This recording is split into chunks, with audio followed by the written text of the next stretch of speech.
بسم اللہ الرحمن الرحیم. السلام علیکم ناظرین. ان سائٹ پروگرام کے ساتھ میں ہوں آپ کا میزبان سلیم بخاری. جیسا کہ آپ جانتے ہیں کہ 9/11 کے سانحے کو 10 سال ہو گئے ہیں. اس کے بعد کیا ہوا، پاکستان نے اس کی کیا قیمت چکائی اور کیا قیمت ابھی تک چکا رہا ہے، اس کے بارے میں بھی گفتگو ہوگی آج. اور ہم بات کریں گے پاکستان اور بھارت کے تعلقات کی، جس میں کشمیر ایک نزعی مسئلہ ہے. اسی طرح سے ہم بات کریں گے چین کے ساتھ پاکستان کے تعلقات کی، اور ایران کے ساتھ تعلقات بھی بہت اہم ہیں.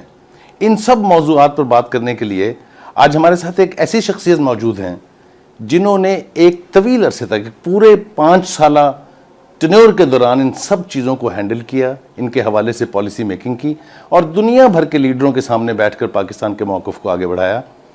ہمارے ساتھ موجود ہیں جناب خورشید محمود قصوری صاحب، جو پاکستان کے فارن منسٹر رہے ہیں اور جن کا اور بھی بہت بڑا رول ہے پاکستان کی سیاست میں بھی، اور خاص طور سے جس عراق کی ہم بات کرتے ہیں. خورشید محمود قصوری صاحب، خوش آمدید. Thank you.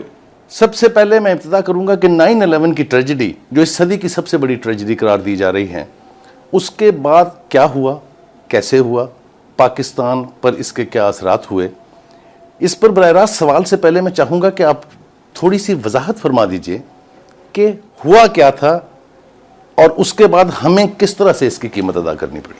دیکھیے، جو ہوا ہے، اگر میں کنسپریسی تھیوریز میں نہ جاؤں، وہ تو سب کے سامنے ہے. کچھ لوگ اس کو ڈسپیوٹ کرتے ہیں، وہ آج کا موضوع نہیں ہے. ہمیں تو دیکھنا ہے وہ جو بھی ہوا اس کے کیا اثرات امریکہ پہ، پاکستان پہ، دنیا پہ، اسلامی دنیا پہ کیا پڑے. ٹھیک. اور وہی ایک ریلیونٹ بات ہے. اب بات یہ ہے کہ جب 9/11 ہوا، میں اس وقت وزیر خارجہ نہیں تھا، میں کچھ مہینے کے بعد وزیر خارجہ بنا ہوں. اس طرح آفٹر ماتھ مجھے سمیٹنا پڑا تھا. لیکن ایک بات واضح ہے کہ میرے دور میں بھی اس سے پہلے یہ نظر آنے لگا تھا کہ بھارت کی کوشش تھی کہ اس کا پورا فائدہ اٹھائے، اور وہ ایک alliance of democracies, United States, India اور اسرائیل، اور اسرائیل انڈیا US نیکسس بنانے کی کوشش کرے. دلیل اس کی یہ تھی کہ ہم تینوں ڈیموکریسیز ہیں اور ہم تینوں جو ہیں ٹیررسٹ اٹیکس کی وکٹم ہیں. ٹھیک. اور اس پہ ان کو ریزوننس بھی مل رہی تھی، کچھ ایمپتھی مل رہی تھی ویسٹرن ورلڈ میں. یہ پاکستان کے لیے بہت بڑا چیلنج تھا. اس لیے چیلنج تھا کہ پاکستان کی جتنی ڈپلومیٹک ہسٹری ہے، کیونکہ ہم نے ماتھا لگایا، ایک بہت بڑا ملک ہم سے 3-4 گنا 5 گنا بڑا ملک ہے وسائل اور آبادی کے لحاظ سے. جی. اور اس لیے ہم آئسولیشن کا بھی ہم نے افورڈ نہیں کی. اس پہ کرٹسم بھی ہوا ہے پاکستان پہ بہت زیادہ. شروع سے ہوا کہ امریکہ کے ساتھ کیوں گیا. میں جب بچہ تھا تو گھر میں بحث ہو رہی تھی کہ لیاقت علی خان صاحب کو جانا چاہیے تھا روس، امریکہ کیوں چلے گئے. یہ بڑی بحث ہوئی اس میں اپنی. لیکن یہ یہاں کا موضوع نہیں. میں اپنی کتاب میں اس کو ضرور اٹھاؤں گا کہ بھئی کیوں نوابزادہ لیاقت علی خان کو ہی کرنا پڑا. لیکن کوئی تو وجہ ہوگی کہ قائد اعظم محمد علی جناح سے لے کے نوابزادہ لیاقت علی خان، اس کے بعد فیلڈ مارشل ایوب خان، جتنے بھی آئے، ان کا امریکہ سے الائنس رہا. بات واضح تھی کہ جو پریپونڈرنس آف پاور تھی، جو اسیمیٹری آف پاور تھی بھارت کے حق میں، بہت بڑا ملک تھا، ملٹری ریسورسز زیادہ تھے، اکنامک ریسورسز زیادہ تھے. پاکستان ایکولائز کرنے کے لیے ہمیشہ ایک ایکسٹرنل دوست کی یا ایک ایکسٹرنل ایلیمنٹ کی تلاش میں تھا. اور وہ ہمیں 9/11 کے بعد نظر آیا کہ بھارت کی کوشش ہے کہ وہ بھی ہم سے چھین لیا جائے اور ہمیں آئسولیٹ کر دیا جائے بین الاقوامی برادری میں، ایک ایسے موقع پہ جب کہ اتنا جنون تھا کہ یونائٹڈ نیشن سیکورٹی کونسل اور UN جنرل اسمبلی نے دونوں نے امریکہ کے حق میں ریزولوشن پاس کر دیے. اور اگر آپ کو یاد ہوگا تو نیٹو نے ایک ریزولوشن پاس کیا کہ اس کو تقریباً اس کے ورڈنگ یہ تھی کہ امریکہ وہ اپنے پہ ہی حملہ تصور کرتا ہے. یہ عراق والی کہانی نہیں تھی. امریکہ بھی آئسولیٹ نہیں ہوا تھا، ساری دنیا امریکہ کے پیچھے تھی. اسلامی دنیا بھی اس کے ساتھ سمپتھائز کر رہی تھی. ان حالات میں بھارت نے اپنے اڈے آفر کر دیے ہندوستان کو، اس کو امریکہ کو. اور بھارت نے کہا کہ جناب اب ہمارے اڈے حاضر ہیں. اور پاکستان کو یہ ڈر تھا کہ اس کے نیوکلیئر پروگرام، کشمیر کاز اور جو بھی اس کے لیے اہم اس کی ترجیحات ہیں، وہ تمام کی تمام جو ہیں وہ خطرے میں ہیں اگر بھارت اور امریکہ کا نیکسس آ جاتا ہے، جس میں اسرائیل بھی بعد میں شامل ہو سکتا ہے. تو ہماری جو ایفرٹ تھی کہ پاکستان کو آئسولیٹ نہ ہونے دیا جائے، الحمدللہ اس میں ہم کامیاب ہوئے. جب آپ سوال جواب کریں گے تو بتاؤں. جی میں قطع کلامی چاہتا ہوں. یہ فرمائیے کہ وہ جو آرمٹیج کی دھمکی تھی کہ we will bomb Pakistan to stone age, وہ بعد میں تو خیر وہ مکر گئے اس بات سے کہ انہوں نے کبھی یہ کہا تھا. آپ اس کے بارے میں کیا کہتے ہیں؟ کیا ہماری یہ مجبوری بنی کہ اس دھمکی کی وجہ سے ہمیں مجبوری دھمکی کو نہ سمجھے. مجبوری جو میں نے پہلے آپ کو بات بتا دی ہے, کشمیر کاز ہم, اور اس میں جو سب سے بڑا اس وقت نیوکلیئر ویپنز کا ڈر تھا, کیونکہ پاکستان کا جو نیوکلیئر ویپنز پروگرام تک ہوا بنا ہوا تھا, اس کو اسلامک بام بھی کہا جا چکا تھا, اور اس کے لیے اگر کوئی بہانہ چاہیے تھا تو وہ ایک آئیڈیل بہانہ تھا کہ ایک رسپانسبل ملک جس نے طالبان کو ریکگنائز کیا ہوا ہے. ویسے تو دو اور نے بھی کیا تھا, یو اے ای, سعودی عربیہ, لیکن ہم واحد ملک تھے جس کا سفیر بھی یہاں وہاں تھا اور ان کا یہاں تھا, اور ہمارا بھی سفیر وہاں تھا. اور یہ کہ ہم ان کو ایکچولی ہمارے بغیر ایگزسٹ نہیں کر سکتے تھے, کیونکہ وہ لینڈ لاک کنٹری ہیں, ساری دنیا نے ان کو بائیکاٹ کیا ہوا تھا طالبان نے. تو سارا نزلہ تو ہم پہ گر رہا تھا نا. جو بھی امریکہ پہ جب پہلے حملہ ہوا ہے, آپ کو تو یاد ہوگا کہ پرل ہاربر پہ حملہ ہوا تھا, تو نتیجہ جو ہوا تھا آپ کے سامنے ہے, ہیروشیما اور ناگاساکی. میں کمپیریزن نہیں کر رہا, یہ نہ سمجھیں کہ بے وقوفانہ طور پر میں کوئی یہ بتا رہا ہوں کہ کوئی نیوکلیئر, لیکن یہ امکان تھا کہ وہ ہمیں بھی ناگاساکی اور ہیروشیما کی طرح سے ایک مثال بنا دیتے, مطلب مثال کے خدا نہ کرے بام نہیں تو کسی اور طریقے سے بنا دیں, کیونکہ نیوکلیئر بام یوز کرنا آسان نہیں ہے امریکہ, روس, پاکستان یا انڈیا کے لیے. لیکن ہمارے لیے ایک ضرور تھا دماغ میں کہ انہوں نے پھر کس طرح جاپانیوں کو, امریکن سٹیزنز کو کنسنٹریشن کیمپس میں, اس جنونی کیفیت میں, امریکن جس کو آج امریکن امبیرس بھی ہوتے ہیں, ان کو کنسنٹریشن کیمپس میں بند کر دیا امریکہ کے اندر. اور اتنا جنون تھا پاکستان کے خلاف یا طالبان کے خلاف کہ اگر پاکستان ایک غلط کرتا اس حرکت تو ہم پہ بھی نزلہ گر سکتا تھا. تو کوئی آئیڈیل حالات نہیں تھے. پبلک اوپینین کو موبلائز کرنے کے لیے میں نے تو پھر کوشش کی نہ کی, لیکن میں آپ کو ایک بات بتاؤں کہ حالانکہ ایک آسان فیصلہ نہیں تھا اور ایک یو ٹرن تھا. اس وقت جو پبلک اوپینین سرویز اس زمانے کے ہوئے, اور میں نے وہ کیونکہ مجھے کرنے پڑے تھے کیونکہ مجھے اپنی کتاب کے لیے ضرورت تھی, تو لاہور, کراچی, کوئٹہ اور اسلام آباد کے سرویز جو مین میگزینز میں ہوئے ہیں, 75 سے 80% لوگوں نے اس کو سپورٹ کیا تھا, کیونکہ ان کو نظر یہ نہیں آ رہا تھا کہ امریکہ نے کے ساتھ پاکستان کو مل جانا چاہیے. ان کو نظر آ رہا تھا کہ اگر ہم نے سپورٹ نہ کیا تو اس کے ممکنہ نتائج پاکستان کے لیے کیا ہیں. یہ تو ایک پرسپیکٹو ہے جی. جس دھمکی کا میں نے ذکر کیا اس میں آپ کا کامنٹ چاہوں گا. میں اس وقت واشنگٹن میں تھا, اس کے بعد جس وقت میں پریزیڈنٹ مشرف بھی گئے تھے اور میں فارن منسٹر تھا, تو یہ اس سے آربیٹریج سے ڈائریکٹ سوال کیا گیا تھا. وہ تو آئیں بائیں شائیں کر گیا. اصل میں یہ اس لیے ہوئی بات کہ ایک کتاب چھپی تھی, باب وڈورڈ نے چھاپی تھی بعد میں, اور وہ کتاب بیچنے کے لیے بہت سی اس میں مرچ مسالہ لگانے کی ضرورت ہے. اس میں انہوں نے یہ بھی کہا تھا کہ جناب ایک کال آئی کولن پال کی اور دھڑام سے ان کی تمام چیزیں مان لی گئیں. مطلب جتنی انہوں نے 5 کہیں تھی 6 مان لی, 6 کہیں تھی 7 مان لی. اچھا, میں جب وزیر خارجہ بنا تو میں نے عبدالستار صاحب سے رابطہ کر کے سمجھنے کی کوشش کی, کیونکہ اس وقت وہ وزیر خارجہ تھے اور میں کیونکہ کچھ مہینے میں بن رہا تھا تو میرے لیے سمجھنا ضروری تھا. انہوں نے مجھے ریفرنس اپنی کتاب کا دیا, اور آج ماشاءاللہ جو اخباروں میں چھپ گیا, جنرل حامد جاوید کا جو ایک انٹرویو چھپا ہے, جو کہ اس وقت ان کے چیف آف سٹاف بھی تھے, کئی قومی اخبارات میں چھپا. اچھا, وہ جو انٹرویو بھی اگر آپ پڑھ لیں اور عبدالستار صاحب کی کتاب پڑھ لیں تو ایک بات واضح ہو جائے گی کہ پاکستان کی گورنمنٹ کو اندازہ ہو گیا تھا کہ امریکہ کیا کیا ڈیمانڈز کرے گا.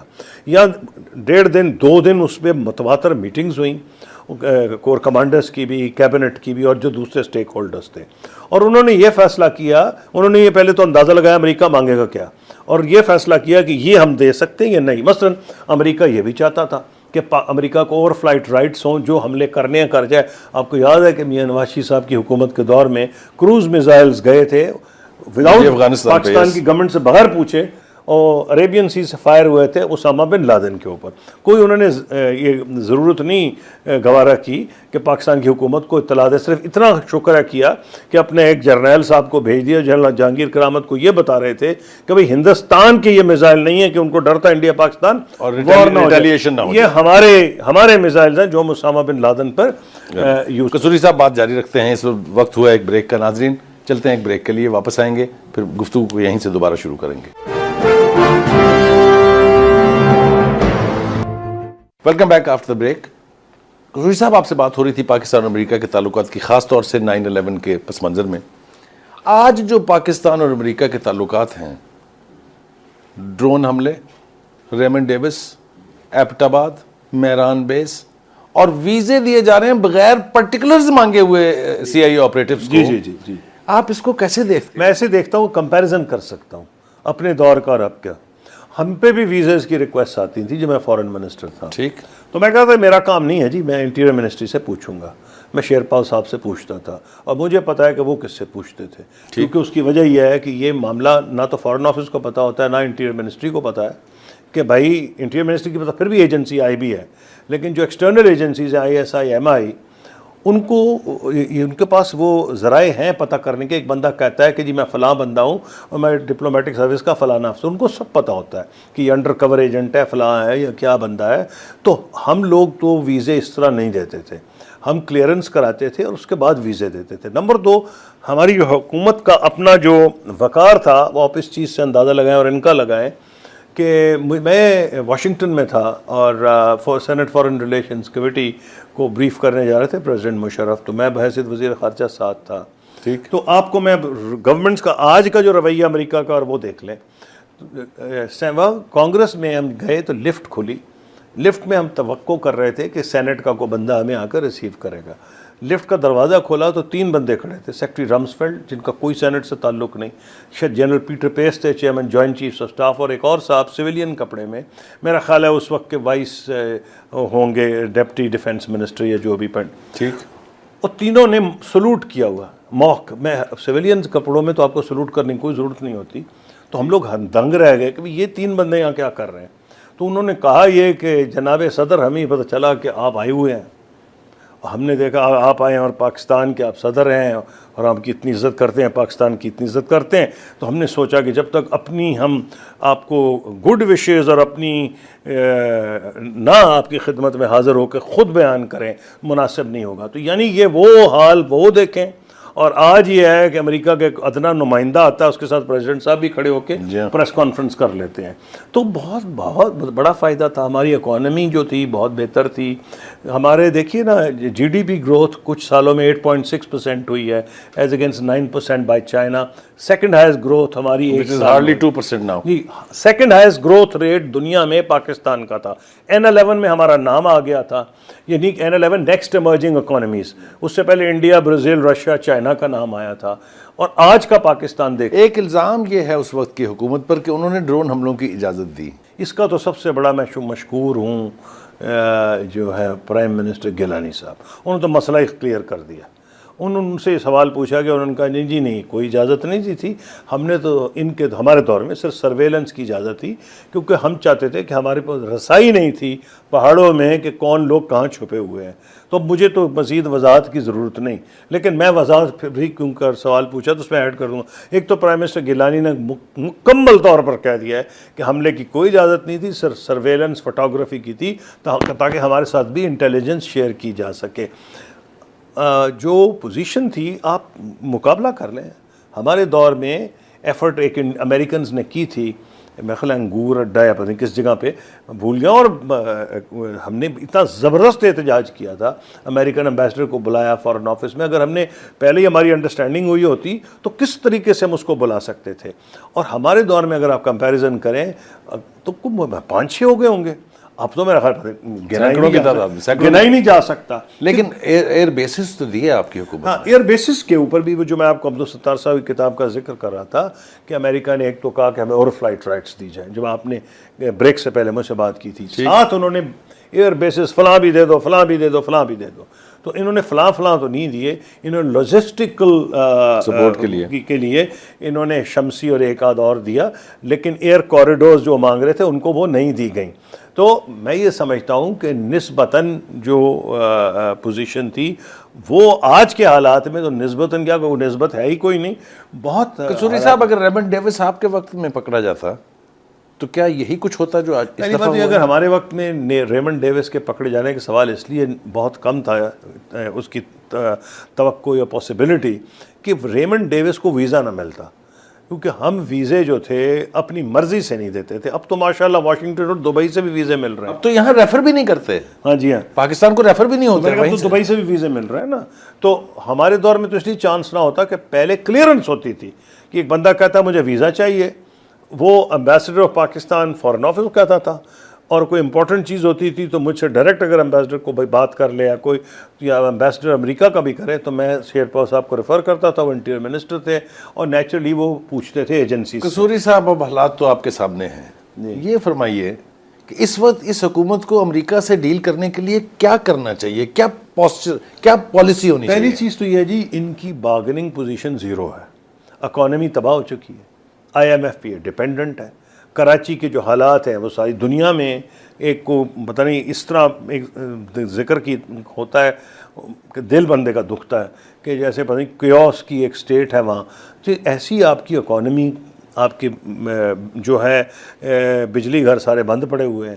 یعنی آپ کی جو کیپیسٹی ہے انسٹالڈ وہ 15-16 ہزار میگا واٹ کی ہے, 6-7 ہزار اس میں سے ویسے آپ نہیں سروس کر سکتے. اور اس کے علاوہ جو آپ کا یہ ڈیٹ, سرکولر ڈیٹ ہے, آپ اس کو ہینڈل نہیں کر رہے. تو آپ کی تو ساورنٹی ویسے ہی ختم ہو چکی ہے. تو انہوں نے ڈیل کیا خاک کرنا ہے؟ سب سے پہلے ہوتی ہے اکنامک انڈیپینڈنس. ہم خوش قسمت تھے اور میں خوش قسمت وزیر خارجہ تھا کہ آئی ایم ایف سے ہم نکل چکے تھے. ہماری اکانومی تیزی میں گرو کر رہی تھی اور ہمارا جی ڈی پی 70 بلین سے بڑھ کے 160 بلین ہو گیا تھا. اور یہ سرٹیفکیٹ میں نہیں دے رہا, یہ موجودہ حکومت نے دیا ہے. موجودہ حکومت نے آئی ایم ایف کے جب بھیک مانگنے گئی ہے تو انہوں نے لکھ کے دیا ہے کہ جی ہماری اکانومی کیپیسٹی ہے کہ آپ قرضہ واپس کر سکیں. انہوں نے بتایا کہ اکانومی بھی ڈبل ہوگی, یہ بھی بتایا کہ غربت کم ہوگی. پبلکلی نہیں مانتے لیکن کاغذ پہ لکھ کے دیا ہے ان کو. تو ہماری پوزیشن بھی بہتر تھی, گورنمنٹ فوکس تھی. اس قسم کے چارجز کسی ایک وزیر یا صدر پہ نہیں تھے جو آج کل آئے جا رہے ہیں تواتر کے ساتھ کہ ریلویز بند ہونے لگی ہیں, پی آئی اے بند ہونے لگی ہے, اسٹیل میل بند ہونے لگی ہے, کراچی ویسے ہی بند ہو چکا ہے. تو جب یہ خبریں ہوں تو دیکھیں foreign policy is a reflection of internal policy. اگر آپ کے ملک میں کیاس ہو تو فارن پالیسی آپ خاک چلائیں گے. قصوری صاحب یہ فرمائیے کہ آئی ایم ایف سے آپ نے نکالا, دوبارہ آئی ایم ایف کے آگے جا کے لیٹنا کیا ایک مجرمانہ فعل نہیں ہے؟ دیکھیں اگر آپ اپنے فنانسز کو مینیج نہیں کریں گے اور آپ اس طرح اپنے آپ کو کنڈکٹ کریں گے جیسے کہ آپ کوئی کسی آئل کے خزانے پہ یا ہیرے جواہرات پہ بیٹھے ہوئے ہیں. پاکستان ایک غریب ملک ہے, اس کی 180 ملین آبادی ہے, نوجوان اس میں تقریباً 40% ہیں.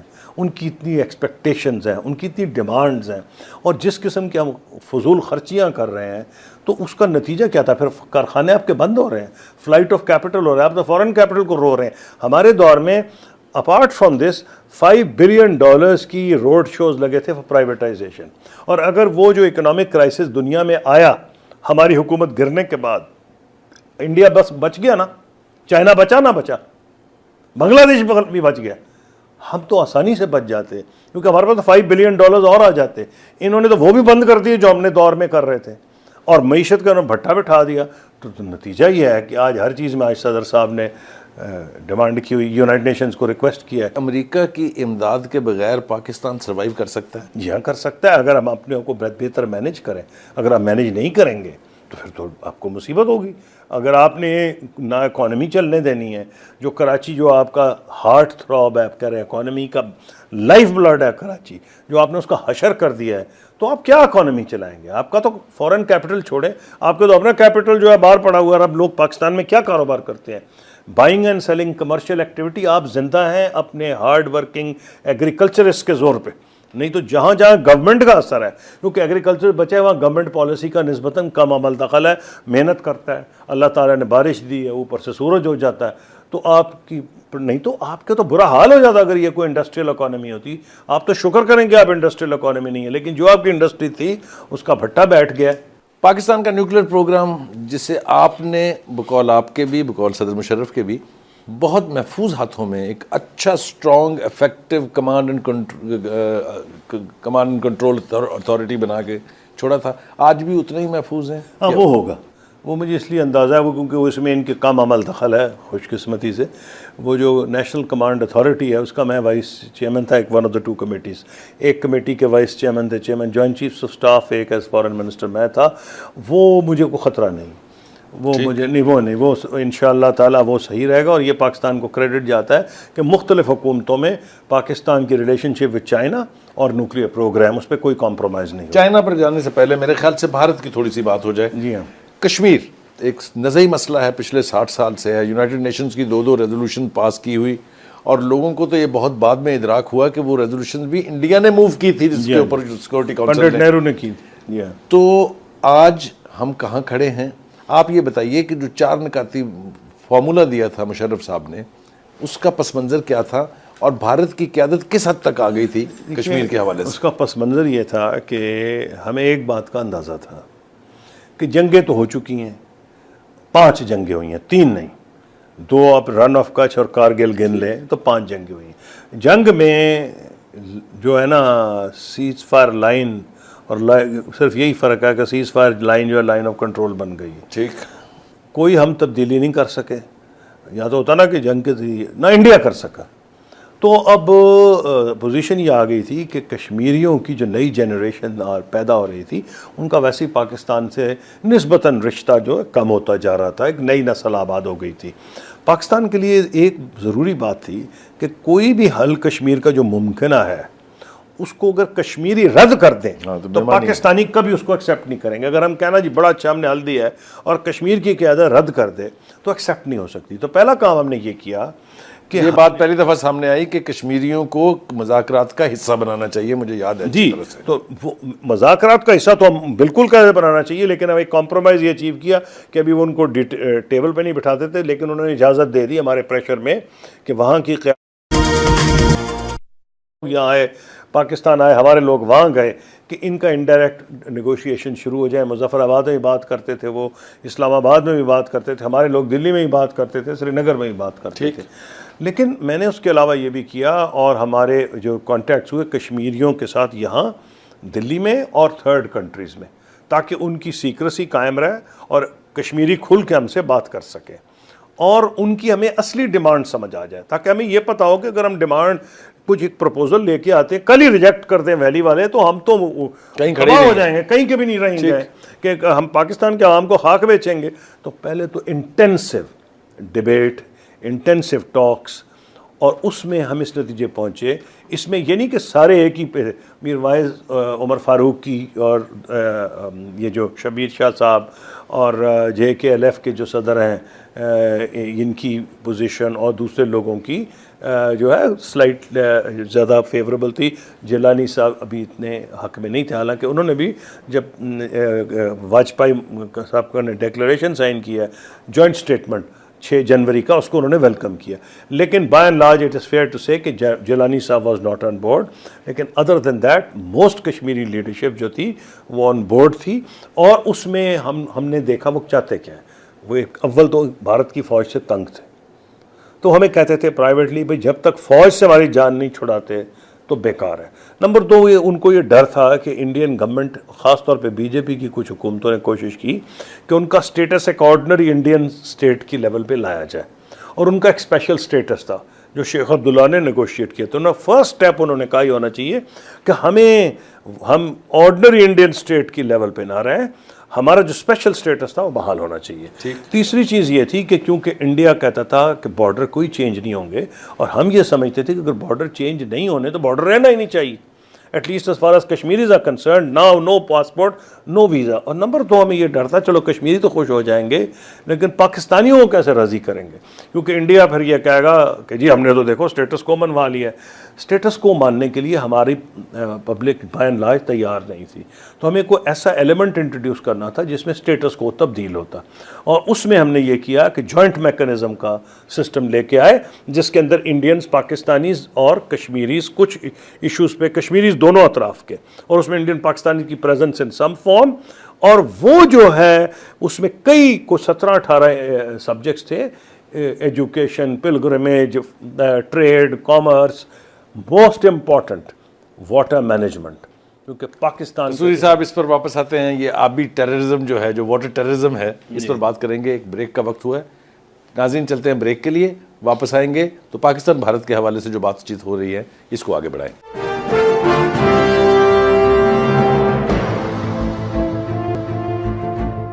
ویلکم بیک ناظرین.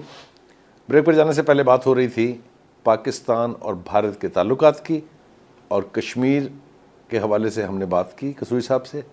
کسوری صاحب، واٹر ٹیررزم جب تو چاہتا ہے بھارت سیلابی دنوں میں پانی چھوڑ دیتا ہے، اس کی تباہ کاریاں ہم بھگت رہے ہیں. جب ہمیں پانی کی ضرورت ہوتی ہے تو پانی بند کر دیتا ہے, ہم بغیر پانی کے بنجر ہو رہے ہیں.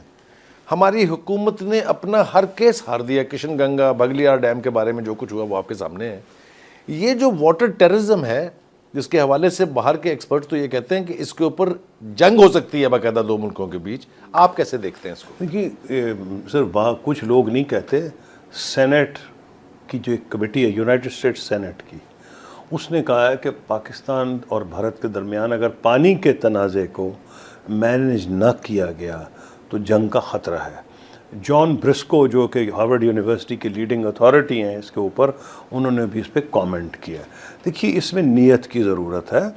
اب دیکھیں, میں کو آسان میری عادت نہیں کبھی کہ بڑا سمپل سا جواب دے دوں ہاں یا نہ میں. بات یہ ہے کہ انڈس واٹر ٹریٹی جو ایوب خان کے دور میں ہوئی تھی اس پہ جائے مرضی لوگ کرٹیسزم کریں, لیکن ایک بات ہے کہ وہ ہم لوور رائپیرین ہیں, ہمارے رائٹس جو پروٹیکٹ ہوئے ہیں برے یا اچھی طریقے سے وہ انڈس بیسن ٹریٹی پہ ہوئے. اور بی جے پی نے ایک سٹیج پہ جب پاکستان سے حالات زیادہ خراب تھے تو آپ کو یاد ہوگا تھریٹن کیا تھا کہ انڈس واٹر ٹریٹی ہم ایبروگیٹ کر دیں گے. تو پہلی بات تو یہ, میں ان لوگوں میں نہیں جو کہتے ہیں کہ انڈس بیسن ٹریٹی بری چیز ہے. Indus basin treaty Ayub Khan کے دور میں جو ہوئی تھی وہ ایک اچھی چیز تھی. اب زمانہ بدل گیا, 50 سال بدل گئے, کلائمیٹ چینج ہے, گلیشیئرز میلٹ کر رہے ہیں, ٹیکنالوجی ایڈوانس کر گئی ہے. ہمیں ضرورت ہے ایک سیکنڈ ورژن اس کو وزٹ کرنے کی, یہ نہیں کہ اس کو ختم کریں, اس کو بہتر بنانے کی, اور اس کے لیے کوآپریشن کی ضرورت ہے.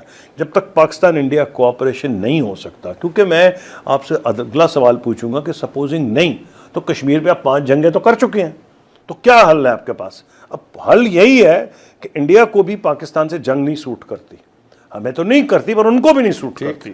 تو اب وے آؤٹ یہی ہے کہ اس کے اوپر انڈس بیسن ٹریٹی کو بنیاد بنا کر اس کو جو ماڈرن ٹیکنالوجی کا, مثلا آج کل ایسے بایو میٹرک سسٹم سب کچھ آ گیا ہے جس سے پانی کنٹرول کیا جا سکتا ہے. ہمیں ایک دوسرے پہ اعتبار نہیں. مثلا آپ نے بگلی ہار کا ذکر کیا, بگلی ہار کو اگر ایسے وقت میں نہ انڈیا اپنا ڈیم فل کرتا, کیونکہ انڈس بیسن ٹریٹی نے اجازت دی ہے رن آف دا ریور پروجیکٹ کی. رن آف دا ریور پروجیکٹ کا مطلب ہے کہ پانی کا فلو نہیں رکے گا, جو ہے وہ نہ بنائے, فلو میں وہ بجلی نکال لیں, اس پہ کوئی انڈس بیسن ٹریٹی اعتراض نہیں. لیکن ایک مائنر جو اس میں روکا جاتا ہے پانی, اس کے لیے پرابلم یہ ہوتا ہے کہ غلط ٹائم پہ اگر روک لیا جائے تو وہ پاکستان میں مصیبت پیدا کر دے گا, جو کہ جب انہوں نے سامنا کرا.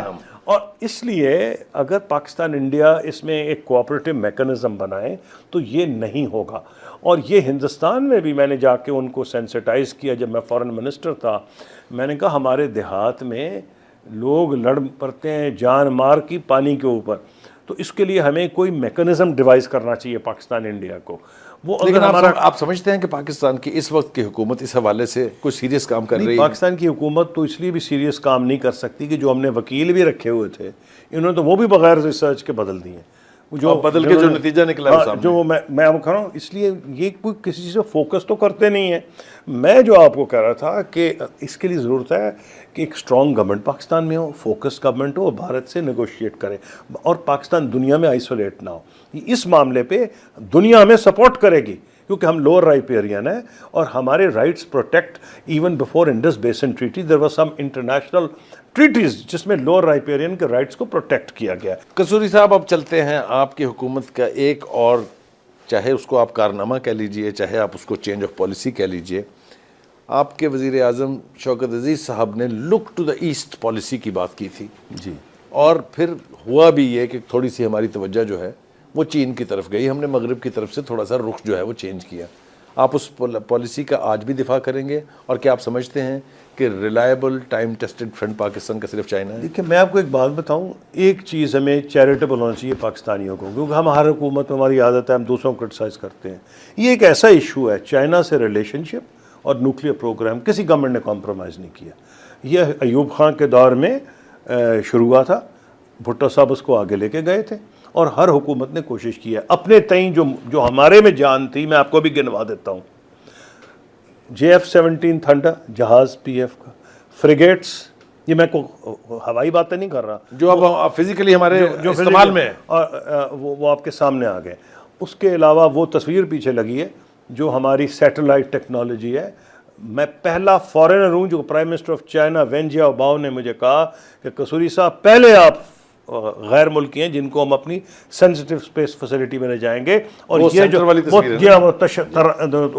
اس کا جو ہے نا ایکسٹریکٹ وہ بھی چائنیز اخبار سے ہی نکلا ہے. چائنیز ڈیلی میں آپ نے کہا تھا جی ہاں, جس میں یہ لکھا ہوا ہے mister Kasuri is the first foreigner to be taken to Chinese space facility. پھر nuclear programme, civil nuclear energy, میں ڈیٹیلز میں نہیں جا سکتا.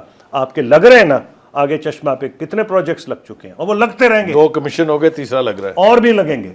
تو ہم نے کچھ ایسے کام کر دیے ہیں. اور اس کے علاوہ جو یہ جو ہوا ہے فری ٹریڈ ایریا, یہ ہمارے دور میں ہوا ہے.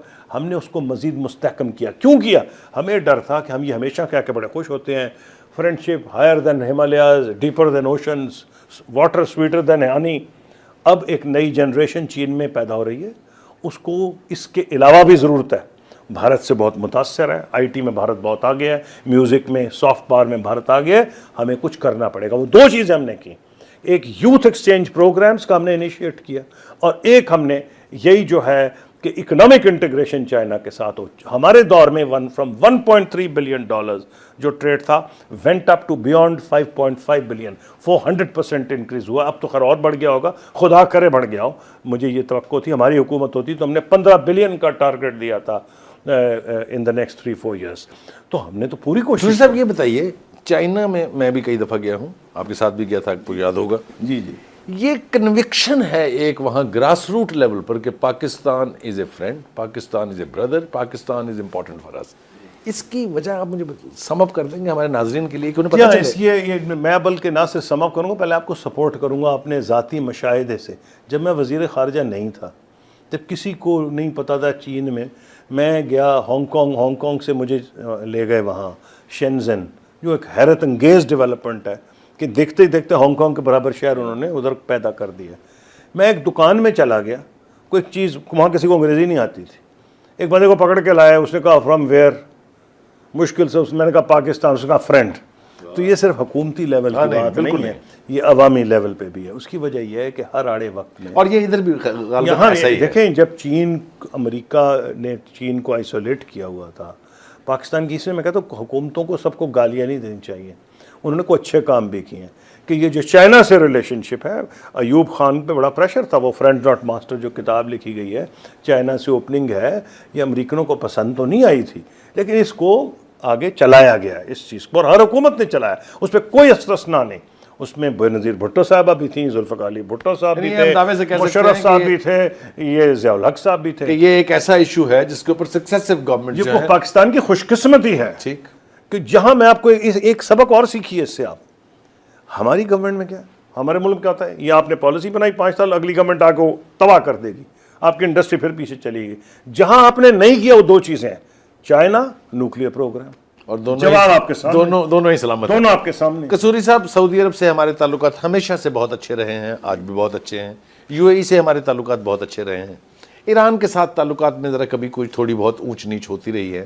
How important do you think Iran is for Pakistan? Iran is vitally important for Pakistan.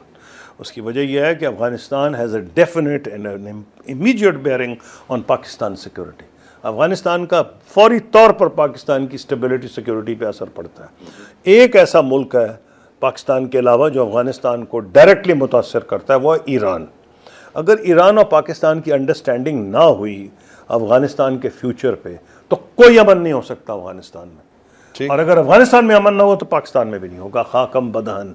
اس لیے وائٹلی امپورٹنٹ ہے. یہی وجہ ہے کہ ہم نے سارا پریشر ریزسٹ کیا امریکہ کا اس زمانے میں, جب ہم پہ اتنا پریشر تھا افغانستان پہ 9/11 کے بعد کہ جناب آپ ایران پہ حملے کو سپورٹ کریں.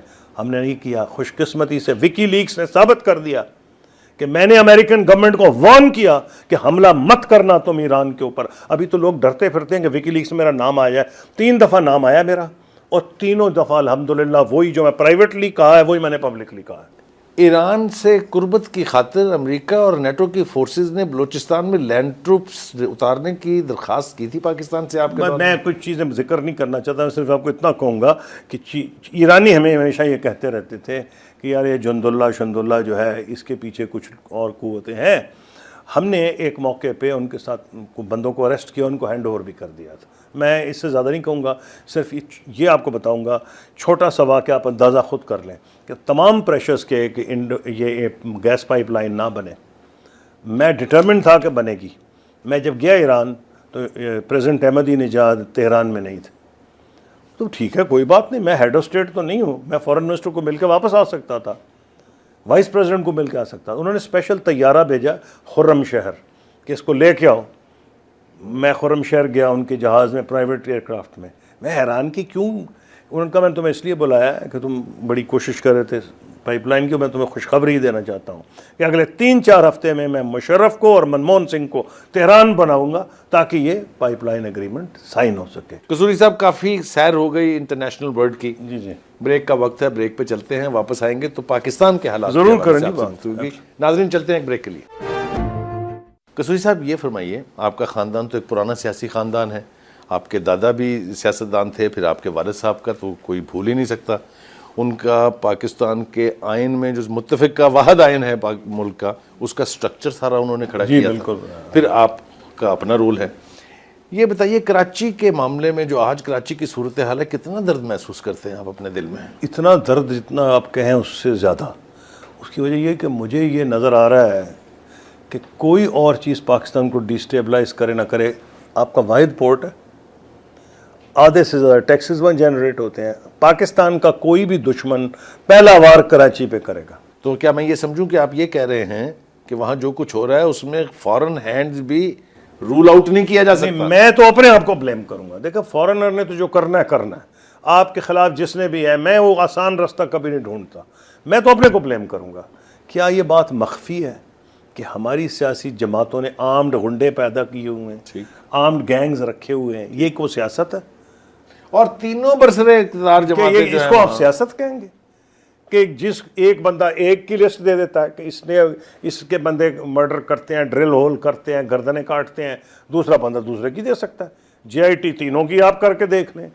تو مسئلہ یہ ہے کہ جب تک یہاں ایون ہینڈڈ آپریشن نہیں ہوگا, there is no way that Karachi can be cured. اس ریزن آپ نے خود اشارہ کر دیا کہ رولنگ پارٹیز کے اگر خود سپورٹرز یہ کام کر رہے ہوں اور یہ ٹف وار ہے. کسی نے بڑا صحیح کہا تھا, کراچی میں خون سستا زمین مہنگی. تو جب یہ پوزیشن ہو کہ خون سستا زمین مہنگی ہو جائے تو پھر تو یہی ہونا کہ قبضے کے لیے وہاں قبضہ گروپ, آرمڈ قبضہ گروپس ہیں, وہاں ڈرگ وارفیئر کے ہیں, گن رننگ ہو رہی ہے, اور سب میں ماشاءاللہ بہت پیسہ بنتا ہے. قصوری صاحب یہ فرمائیے 3 کیس کی بات ہوتی ہے, کراچی, کابل اینڈ کشمیر. جی, وہاں بھی سنا ہے کہ جو قوتیں ہیں وہ نہیں چاہتی اسٹیبلٹی آئے. آپ اتفاق کرتے ہیں اس تھیسس سے؟ دیکھیے میں تو ایک چیز میں کرتا ہوں کہ اللہ تعالیٰ نے کہا ہے آپ اپنے ہاتھ سے قسمت بناتے ہیں, بجائے کون کیا چاہتا ہے وہ بھاڑ میں جائیں. میں تو اپنے کانڈکٹ کو دیکھوں گا. میں یہ سمجھتا ہوں کہ پاکستان میں فوکسڈ لیڈرشپ ہو, یہ تمام مسائل حل ہو سکتے ہیں. اور میں پاکستان کے عوام کو ایک چیز ضرور کہنا چاہوں گا کہ آج کے جو حالات ہیں ان سے بد دل نہ ہوں. پاکستان نے یہ کمال, عجیب یہ اس میں طاقت ہے کہ مصیبت میں ہوتا ہے آل آف اے سڈن 1 سال اچھی حکومت گورننس ملے, وہ جناب اس کا نام جیسے میں نے کہا N11 میں آ گیا تھا, اکانومی ڈبل ہو جاتی ہے سائز میں. اللہ تعالیٰ کا بڑا اس پہ کرم ہے, اس کے کسان بڑے محنتی ہیں, زمین بڑی ہموار ہے, پانی زیر زمین بھی اور زمین کے اوپر بھی, کنال سسٹم گورا چھوڑ گیا تھا اور انڈر گراؤنڈ واٹر اللہ تعالیٰ نے ہمیں دے دیا ہے. تو ہمارے پاس تو بہت نعمتیں ہیں اگر ہم اس کو استعمال کرنا چاہیں. 1-2 سال میں حالات یہاں کے بدل سکتے ہیں. پاکستان کے عوام کو ایک سبق سیکھنا چاہیے, اگلے الیکشن میں سوچ سمجھ کے ووٹ دیں. بعد میں کوئی بات نہیں, ووٹ خود دے دیا, اس کے بعد جا کے لوگوں پہ اعتراض کرنا, آپ کو ایک اور موقع ملے گا. اس موقع پہ لوگوں کو دیکھیں, جن کا پرفارمنس ہے انہیں دیں, اور جن کو آپ کو پتہ ہے اور آپ جان بوجھ کے ان لوگوں کو ووٹ دیتے ہیں, تو یہ میں آپ کو پاکستانی قوم سے اپیل کروں گا, ڈس ہارٹن ہونے کی ضرورت نہیں. قصوری صاحب یہ فرمائیے, چودھریوں کے ساتھ 5 سال تک آپ ان کے ہم رکاب ہوئے, جی, اب کچھ دوری نظر آ رہی ہے, جی, اس کی کیا وجہ ہے؟ دیکھیے ہم نے ان کو شروع میں کہا تھا کہ ہمیں اپنے پاؤں پہ کھڑا ہونا چاہیے, پارٹی کو ڈیموکریٹک لائنز پہ چلانا چاہیے, اور چودھری شجاعت صاحب مجھ سے اگری کر گئے تھے. اور اس کا ثبوت آج کل تو کیونکہ کیمرہ تصویر کو جو ہے نا وہ بالکل محفوظ کر لیتا ہے, ان کے گھر میں پریس کانفرنس ہوئی جس کو انہوں نے مجھے کہا کہ میں ایڈریس کروں, اور اسلام آباد کے گھر میں نے ایڈریس کر کے کہا کہ ہمارا ایگریمنٹ ہو گیا ہے. کہ ہم اگلے الیکشن کے لیے کنسنسس سے کینڈیڈیٹس لائیں گے. ٹھیک. 3 دن کے اندر اس سے جو چودھری پرویز الہی صاحب سے ان کو وہ پسند نہیں بات آئی تو انہوں نے اس کو رد کر دیا. ہم نے نہیں آغاز کیا اس جھگڑے کا, یہ میں آپ کو بات بتانا چاہتا ہوں. اب ہم یہ سمجھتے ہیں کہ انہوں نے, اگر ہماری پارٹی اکٹھی رہتی, ہمارے پاس بیسٹ کینڈیڈیٹس تھے اور ہم اپنے پرفارمنس پہ اگلا الیکشن جیتتے. لیکن اب یہ کیونکہ چلے گئے ہیں پیپلز پارٹی میں, بہت سے لوگ ان کے ہم سے اب رابطہ کر رہے ہیں. جو ہمارے سابق ساتھی ہیں, موجودہ ساتھی ہیں, وہ اس سے نالاں ہیں اور ناراض ہیں, اور بہت اس میں اچھے کینڈیڈیٹس بھی ہیں. ہماری یہ خواہش ہوگی کہ پارٹی جو رولنگ پارٹی ہے, جو بھی اس سے غلطیاں ہیں, اب اس حکومت کی کارکردگی لوگوں نے دیکھ لی. اگر ہم منظم ہو کے الیکشن کیمپین چلائیں تو مستقبل میں ہم پاکستان کی خدمت کر سکتے ہیں. مسلم لیگ کا اکٹھا ہونا, کیا اس کا کوئی امکان دیکھتے ہیں آپ, اور کیا سمجھتے ہیں کہ اگر اکٹھی ہو جائے تو یہ ایک بڑی قوت والی سیاسی؟ شروع میں آپ کو یاد ہے کہ ہم نے متحدہ مسلم لیگ الائنس بنایا تھا. اس میں وہ گئے تھے اپنا میر ظفر اللہ خان جمالی صاحب, میاں نواز شریف صاحب کے پاس. اس وقت تو کوئی خاص انہوں نے ان کو اہمیت نہیں دی. صاحب کے ساتھ ملاقات میں کچھ خاص اہمیت نہیں دی. ہم لوگوں نے ضرور کوشش کی ہے. اب ہم یہ سمجھتے ہیں کہ ہمیں پاکستان کے عوام کو ہوپ دینی چاہیے. ہم کسی طریقے سے جائیں وہ بڑا, اور ان کو یہ جو میں نے آپ کو کہا نا کہ پاکستان کے مستقبل سے لوگ جو ہیں, بہت, میں کیا لفظ بھی کمپلیٹ, سینٹنس بھی نہیں کمپلیٹ کرنا چاہتا, اتنا دل دکھتا ہے. پاکستان کا انشاءاللہ جو ہے مستقبل ٹھیک ہوگا. لوگ اپنا فرض صحیح جو ہے وہ ادا کریں, صحیح لوگوں کو ووٹ دیں. اگر انہوں نے صحیح لوگوں کو ووٹ دیا تو یہ تو ملک 6 مہینے میں باؤنس بیک کرے گا. ڈائریکٹ کوسچن قصوری صاحب, کیا آپ کا گروپ عمران خان کے ساتھ کسی الائنس کی طرف دیکھ رہا ہے؟ دیکھیے, ہمارے پوزیشن یہ ہے, ہماری پارٹی ایک جمہوری پارٹی ہے. ہم نے ایک چیز ثابت کر دی جب علیحدہ ہوئے کہ کوئی ایک بندے کی حکم نہیں چلے گا. ہماری مثلا چٹھا صاحب چیئرمین ہے, میں چیئرمین اسٹیئرنگ کمیٹی ہوں, سلیم سیف اللہ خان صاحب ہماری پارٹی کے صدر ہیں, ہمایوں اختر صاحب سیکرٹری جنرل ہیں, اور ساری چیزیں اسٹیئرنگ کمیٹی میں آتی ہیں جس کا میں چیئرمین ہوں, اور اس کے بعد وہ سینٹرل ورکنگ کمیٹی میں جاتی ہیں. تو مسئلہ یہ ہے, پالیسی میٹرز سارے کلیکٹیو ڈیسیجن میں ہیں, کوئی ایک بندے کی نہیں چلتی. ہمارے ہاں ایک سے زیادہ رائے ہے. اب پچھلے دنوں آپ نے سنا ہوگا کہ اخبار میں بھی خبر آئی, ٹی وی پہ بھی آئی کہ نون لیگ کے ساتھ چانسز ہیں, اور یہ کہ انہوں نے آفر بھی کی ہے, ملاقاتیں بھی ہوئی سلیم سیف اللہ خان صاحب کے گھر جا کے. اس پہ ہو رہا ہے ہماری پارٹی میں ڈسکشن. ایک ڈیموکریٹک پارٹی ہے. عمران خان صاحب کو میں اتنا ہی ایڈوائز کروں گا کہ عمران خان صاحب کو یہ یاد رکھنا چاہیے کہ ٹھیک ہے, وہ نسبتاً دوسروں کے ابھی وان ٹرائیڈ ہیں, ان کے بارے میں لوگوں کو اچھی توقعات ہیں, لیکن اکیلے نہیں کر سکیں گے. یعنی آپ دیکھ رہے ہیں کہ آئندہ آنے والی حکومت بھی کولیشن حکومت ہو. قصوری صاحب, آپ سے گفتگو تو بہت طویل ہو سکتی ہے. آپ سے بہت سے موضوع ایسے ہیں جو شاید تشنہ رہ گئے ہوں. پھر کسی دوسری ملاقات میں آپ سے پھر بات کریں گے. ناظرین, آپ نے سنا خورشید محمود قصوری صاحب, جنہوں نے ایک طویل عرصے تک پاکستان کی وزارت خارجہ کا قلمدان اپنے پاس رکھا. انہوں نے انٹرنیشنل لیڈرشپس کے ساتھ انٹریکٹ کیا, پاکستان کی کاز کو پروموٹ کیا. پاکستان کی سیاست میں ان کے خاندان کا کافی رول ہے, اس حوالے سے بھی بات ہوئی. امید کرتے ہیں کہ اگلے ایپیسوڈ میں اسی نوعیت کی کسی اہم شخصیت کے ساتھ بیٹھ کے پاکستان کے حوالے سے مزید گفتگو کریں گے. وقت کی کمی ہے, اجازت دیجیے. اللہ حافظ.